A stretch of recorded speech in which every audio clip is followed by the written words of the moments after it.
Thanksgiving. I'm Heather Norby. I use the pronoun she, her, and I am the spiritual life director for this Unitarian Universalist congregation. It is such a blessing to see so many of you out here tonight. Wow. I mean, we're bringing in extra chairs. That is great. And I think that really speaks to the desire and the hope for interfaith community with respectful dialogue, because we know that that is a path to more peace and more justice in this world. So thank you all so much for joining us tonight. Just a few logistical notes. We have a ladies' room and a men's room in the hallway. We have gender-neutral restrooms across the way in the kitchen. Please use whatever is comfortable for you. I do believe there's coffee and tea in the hallway, so help yourself. And of course, after the service, please be sure to join us in the social hall for an abundance of food and drinks, and some great interfaith dialogue, of course. So let us begin by creating a sacred space with the element of fire as it is used from our different traditions. The flaming chalice is the symbol of the Unitarian Universalist faith. We light it to remember the light of truth, the warmth of love, and the fire of commitment to make this world a better place.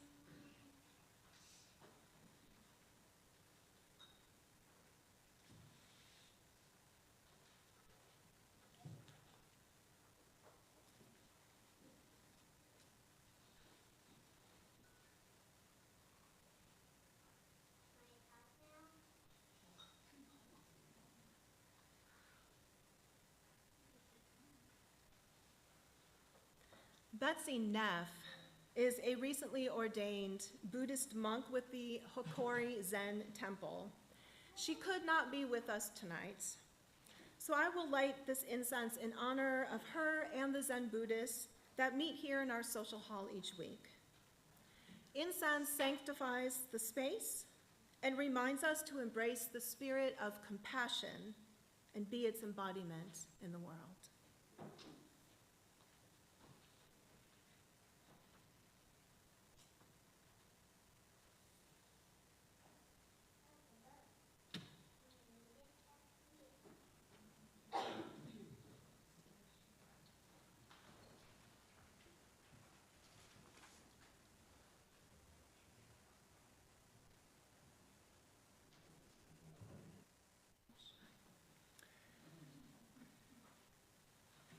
Candles in Judaism are used for the holy days and also as a reminder that the soul that God entrusted within us is a flame that burns even after the body has died.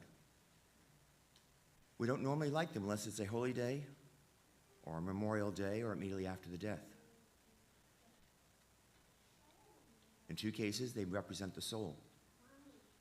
On the Sabbath, when we light them, it represents bringing light into the darkness and reaching out to be a light unto the nations.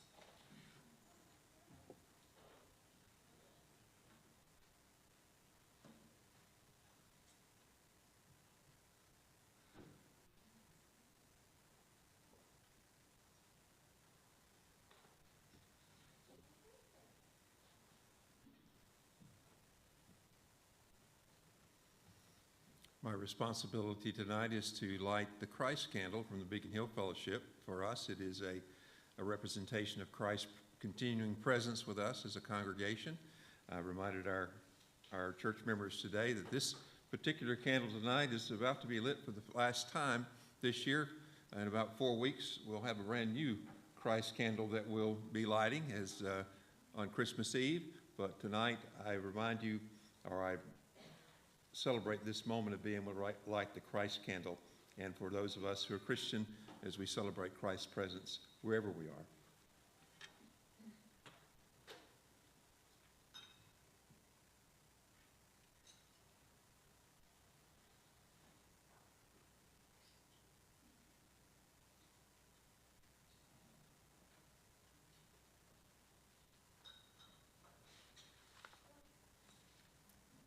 Thank you both. You will see a unison reading in your program or on the screen behind me. If we could all just read this statement together.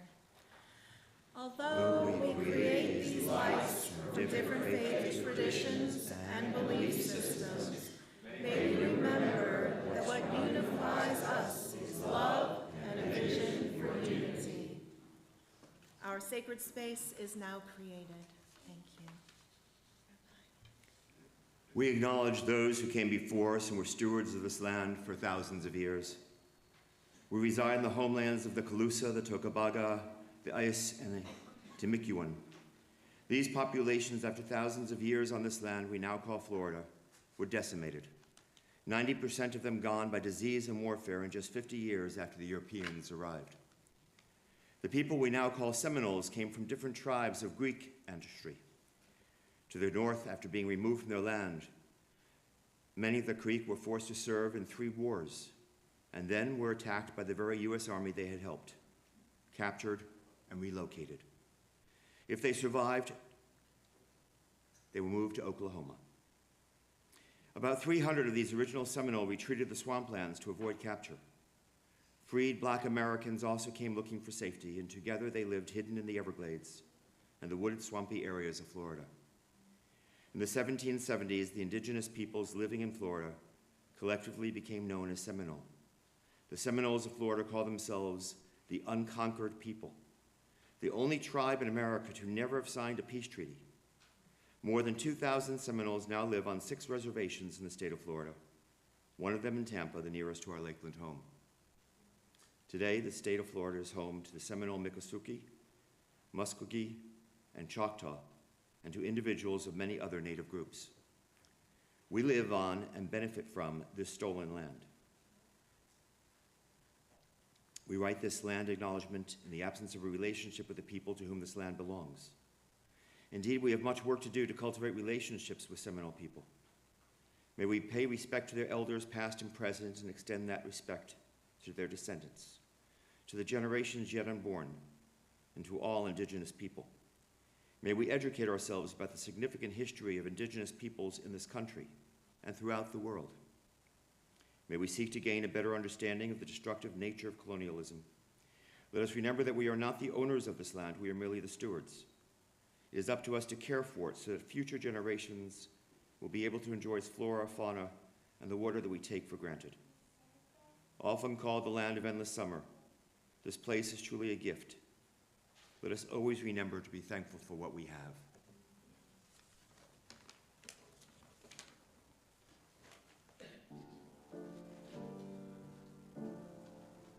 Our Unitarian Universalist hymnals contain music from many traditions.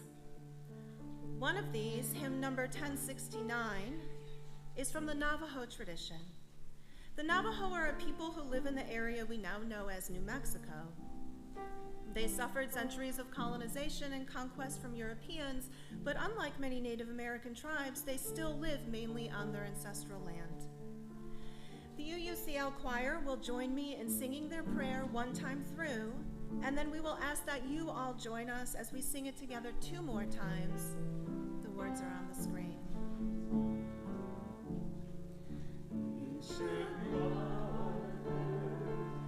I hear you calling, ancient mother, I hear your song. Ancient mother, I feel your laughter. Ancient mother, I taste your tears. Please join us. Ancient mother, I hear you calling. Ancient mother, I hear your song. Ancient mother, I feel your laughter. Ancient mother, I taste your tears. Ancient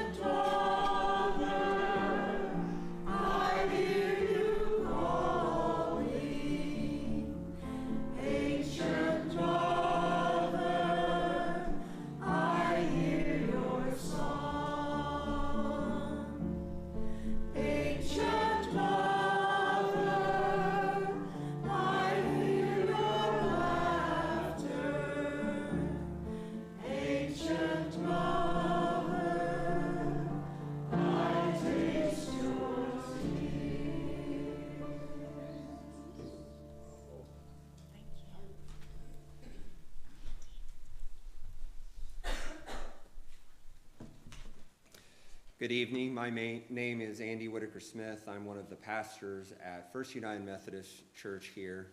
First, I want to thank this amazing group that I have the privilege to be part of, our Interfaith Coalition.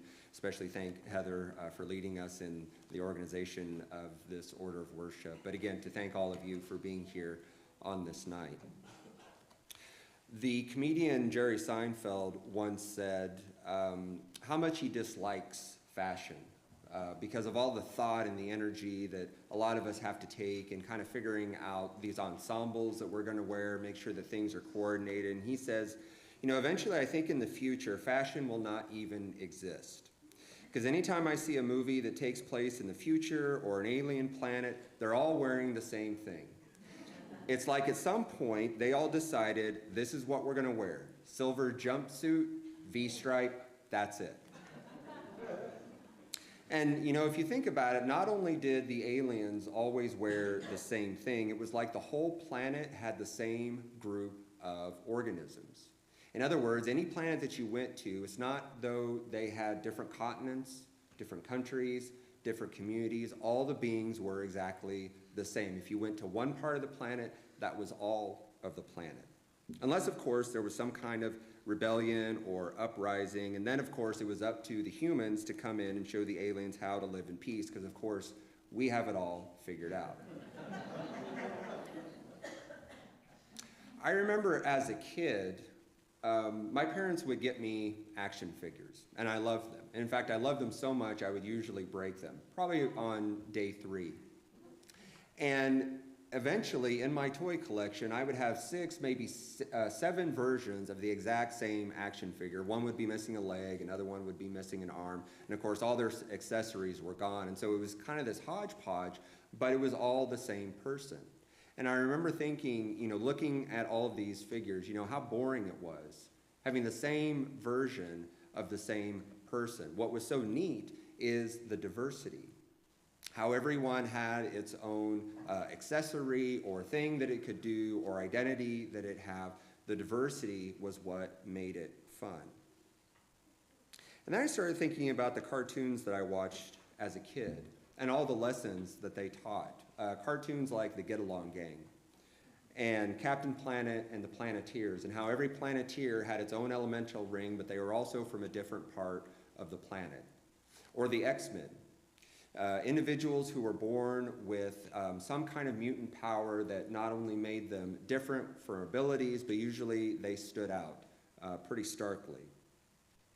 And I thought about how they all celebrated their differences, or at least we had to see and we had to experience how it was that they lived together in the same community. So in the midst of a worship service, as we have been in these sacred moments, why mention toys? Why mention cartoons? Well, it's almost as though we tend to forget the lessons that they teach because we simply grow up. We grow up and perhaps we think that we are now too adult, we're too sophisticated, we're too responsible to remember those childlike things, including the lessons that they taught, which is how do we live together in this world? We profess that we follow gods and believe in spirits, and yet we have forgotten the lessons that they have taught us. So maybe we could do a little better to remember those cartoons, to remember those superheroes, to remember the legacy of the mythology that all of that stuff taps into, which of course brings us here as people of faith. See, the thing that I love about this group is interfaith is not just about finding commonality. In fact, mostly for me anyway, it is about celebrating differences. It is about seeing how it is we see things differently, and in the midst of that, not feeling threatened. Because it's okay to learn. And in that learning, it does take effort. It does take time. It does take energy, and maybe those are the reasons we don't like change. Because as we grow up, our world solidifies, it cements, and our values become rock solid. What we have been told, what we have been taught, that becomes the bedrock, the foundation of who we are and how we see things and how we live. And maybe that makes us terrified that if we question any of that, well, then it all falls away. But what kind of life is that? And perhaps, even more importantly, what kind of faith is that? See, the practice of faith, or the life of faith, is that we live in a way that embodies and it brings shape into that faith that we profess, that faith which means so much to us. What we say in the United Methodist Church, an outward visible sign of an inward spiritual grace. Grace when I have messed up. Grace when I have gotten it backwards. Grace when I have failed. Grace when I have not loved others. Grace which does not let me off the hook, but it assures me I have not reached the end. I can move forward if I choose, and I don't go alone. This coalition exists in the belief that we can live amongst and even celebrate our differences, and we can learn from them. We can learn from each other, and we can be transformed by them, all the while retaining the very faith tradition that has brought us to this point, that faith tradition that we are still encouraged and empowered to practice. And so I am thankful for this group. And I'm thankful for all of you, this community, because it is a window into the beauty of how diverse and how expansive God, faith, spirituality, reality, how diverse love can be. And that is a reality worth living in. And so for us now in this moment, we have this invitation. And so I would like to invite Pastor Nikki to come forward. Nikki Taylor is also one of our pastors at First United Methodist Church, and she will lead us into this moment of action.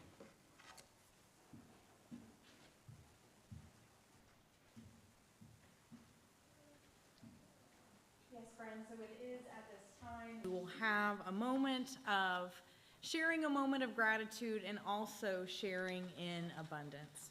So for our moment of reflecting in gratitude, you may have noticed at our front this evening, we have a bowl with different colored stones. And so as a time to reflect on gratitude in this service of Thanksgiving, we want to invite you to take one of the different colored stones during the next song and drop it into the water, taking that moment to reflect on what you are thankful for. As we take this time from our different faith traditions to know that we all unite in that theme of having something to be thankful for. We also this evening are sharing in abundance, so we want to take that opportunity to support a cause that is important to all of us, and so our cause this evening is Kids Pack. If you don't know, Kids Pack is an organization in our community that helps fight food insecurity for children in our school system who are hungry, so it sends meals with them home over the weekend. That way they don't go hungry over the weekend. So this wooden bowl at our front is a wonderful opportunity for you to make a monetary donation to that as well. So we have no formal order that we're doing this, so at any time during the song that you feel comfortable, we invite you to come up and join us in this practice.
this time we'll read this statement together. We, the faith leaders of the Interfaith Coalition of Polk County, gather this evening to give thanks for the blessings of shared life in our community. Over the past year, this coalition of diverse perspectives on faith and reality has formed to promote interfaith dialogue, understanding, and cooperation across the varied religious congregations and communities of Polk County. We celebrate our nation's historic commitment to religious freedom for all people, and we aspire to promote awareness of the diversity of religious experience in our county so that we may increase peace and harmony in an all too often divisive world. We are fully aware of and cherish the unique perspectives of our different understandings of the nature of spiritual and religious life, but we choose to emphasize our common commitment to promoting the beloved community. Our devotional teachings might differ, but the ethical core of our common commitments to empathy and altruism are quite similar. Love your neighbor as yourself. Do unto others as you would have them do unto you. Whatever is disagreeable to yourself, do not do unto others. We respect the interdependent web of all existence and know that what we do to one, we do to all. We, the faith leaders of this coalition, affirm the sacred value of every life in our community and aspire to collaborate in a common effort to enhance the flourishing of all people everywhere.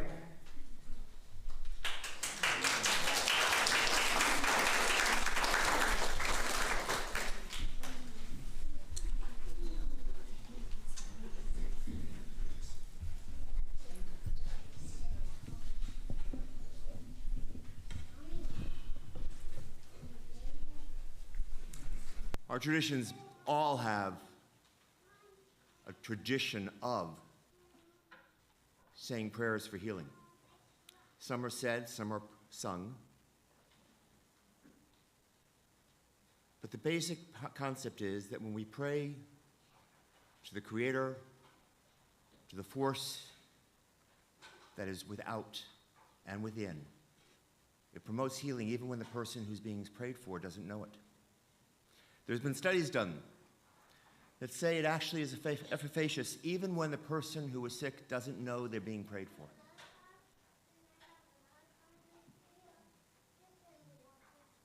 I will say one thing on a personal level. I was asked to originally lead the singing of our prayer, and I really thought about it,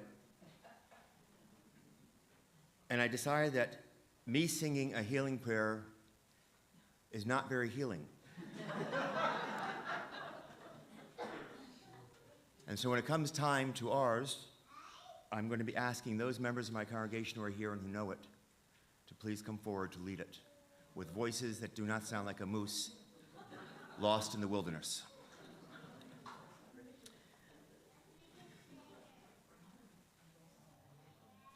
At this time, I'm going to ask you to please join hands or elbows if you're not comfortable holding hands in this time of no longer a pandemic, but still problematic COVID. But touch another person. Reach out, including to strangers. Make sure it's appropriate. And link together as a community as these prayers are said.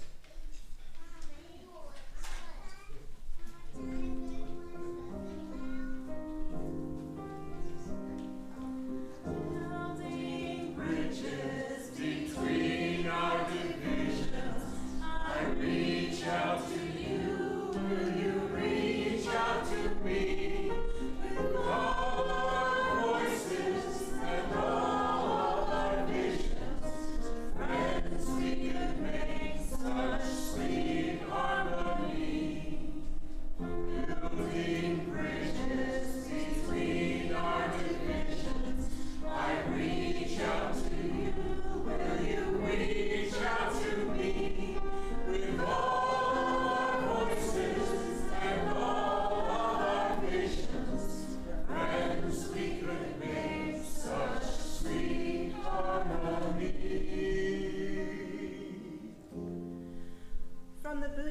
tradition, a Thanksgiving prayer. Whether they are seen or unseen, whether they are living near or far, whether they are born or unborn, let none deceive or despise anyone. Let none wish harm to another through anger or hatred.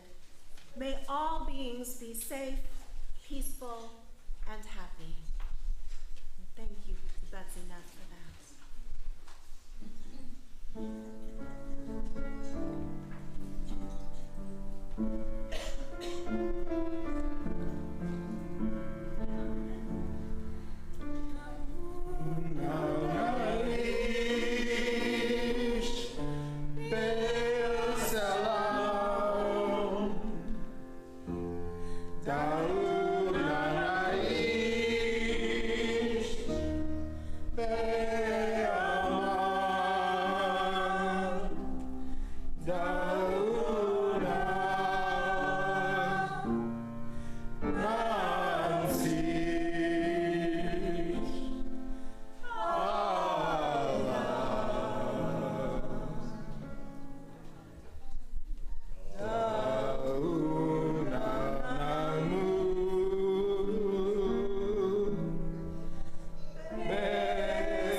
The words Mishaber literally means, may the one who blessed.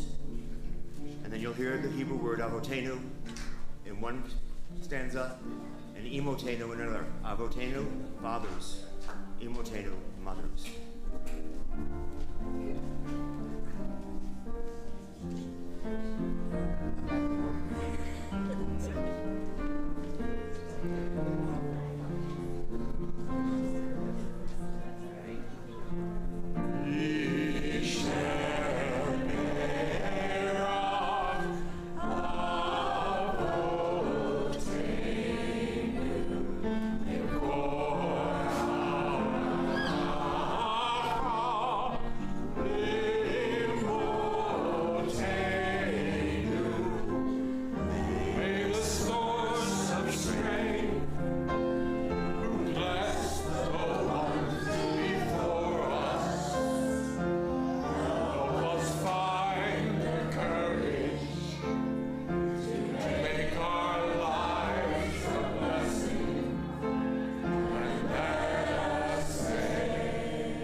hospitals and those who are struggling with any kind of afflictions. Now, God, I pray that they would feel your presence even in the hospital room or in the hospice or wherever they are tonight. I pray for each heart that is represented here and all the faiths that are represented right here in this room. What a blessing that we can all come together in commonality of just loving God, loving you, and worshiping in a way that we best feel our hearts to move. And now, God, I pray that you will touch each life as we leave here today. Surely the presence of God has been here. We feel it now. We thank you for love, and we thank you for unity in this room tonight. It's in the name of Jesus we pray these things.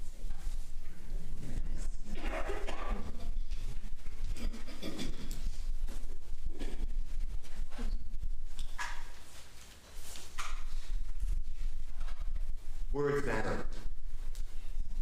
We know that. Words are used to hurt, to comfort, to heal, and to avoid. Sometimes we need to stop the words and pause, reach into ourselves, think about what our real priorities are, our real needs, and choose to spend a moment in silence.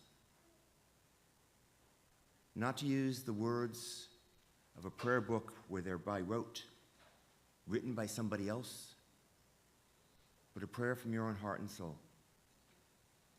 And so I ask you now to join me in a moment of silence. I suggest that you take something from the Jewish tradition. For when we declare a certain prayer of the Shema, declaring that God is one, we close our eyes so that we're not distracted by the other things around us. So please, if you feel comfortable doing so, close your eyes as we pause now for a moment of silence.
Adonai Eloheinu, Lord our God, may the meditations of our hearts be acceptable to you.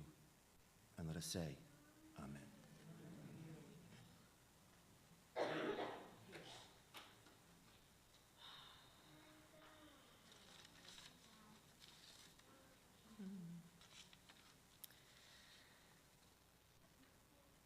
Before I extinguish our chalice and our other lights, I just want to say what an absolute blessing it has been to have you all here in our sanctuary. What an honor it is to work with such incredible faith leaders in Polk County. Thank you so much. This has been wonderful and has really filled up my heart and my soul, and I hope yours as well. So thank you. When we extinguish our chalice, we say, Extinguish this chalice, but not the light of truth, the warmth of love, or the fire of commitment. These we carry in our hearts and out into the world.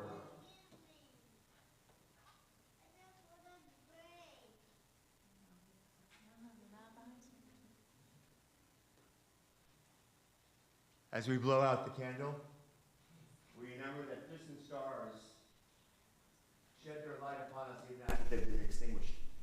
In such a way, those souls who once joined with us in life continue to shed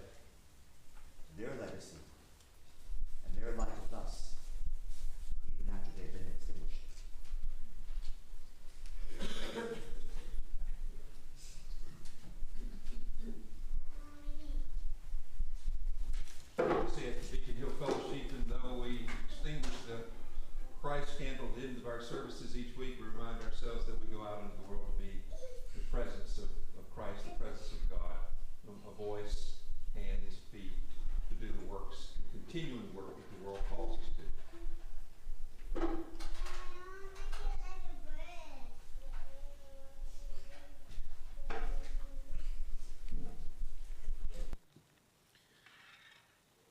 There's more. We hope to make this an annual tradition as the Interfaith Coalition of Polk County. If those of you who don't know anything about the history of the Interfaith Coalition of Polk County, we'll be coming up on, well, effectively our one-year anniversary, because it was almost this time last year, last December, that a group from outside of our community came into the community to, they would call it protests, but in reality it just simply was expressions of hate and divisiveness, targeting especially the LGBTQ community, as well as our Jewish neighbors and friends. We didn't want the voices of hate and division to have the last word. We believe in love and unity, and we aspire to have a Lakeland and a Polk County where people can come together and, as we did tonight, all across our county and celebrate our interesting differences and be thankful for them, while at the same time quickly running back to our common humanity. And so tonight, when we gather in this place, it kind of symbolizes the greater vision the Interfaith Coalition has for our neighbors, our friends, our city, and our county. The next opportunity for us to get together and to do what we said in the statement, which is to promote interfaith dialogue, understanding, and cooperation, is on Tuesday night, December the 12th at 6:30 p.m. Temple Emmanuel. Rabbi David and his congregation are welcoming us there to have an interfaith dialogue, a panel where we're going to discuss some of the various religious traditions and other traditions associated with the winter season. You know, we have in this country this annual debate among some people about how we should greet one another. Well, we want to remind you that there are many faiths, many traditions, many practices associated with the winter season, and we want to have a dialogue and a panel discussion where we talk about those differences and give people the opportunity to engage us so that we can promote this greater dialogue, understanding, and cooperation. So I hope you will mark this on your calendar. December the 12th at 6:30 p.m. at Temple Emmanuel, we'll have our panel discussion on our winter holidays, seasonal holidays, whatever you want to call it, and we'll have, I think, a wonderful time there getting to know one another better and having perhaps a better appreciation for the different perspectives that are already represented right here in our county. So I hope you'll come, and I hope you'll be a part of that as well. I think we have another song to sing. Are we going to stand and sing? Yeah. Let's all stand and sing together.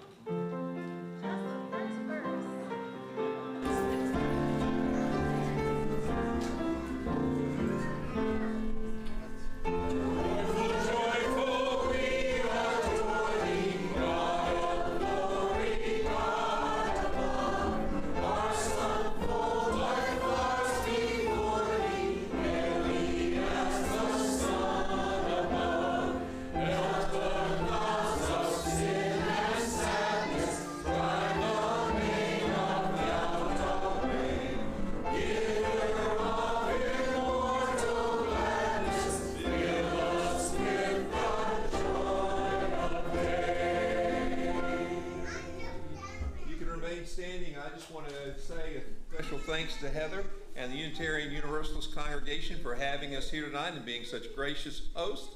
I understand there's also refreshments and a place for conversation in the social hall. We hope you will stay and enjoy meeting one another, enjoy this opportunity to be together. And as we go, I just want to give you a type of blessing, and that is to go in peace, and let's all work to be the kind of peaceful change that we aspire to see in our communities. Amen.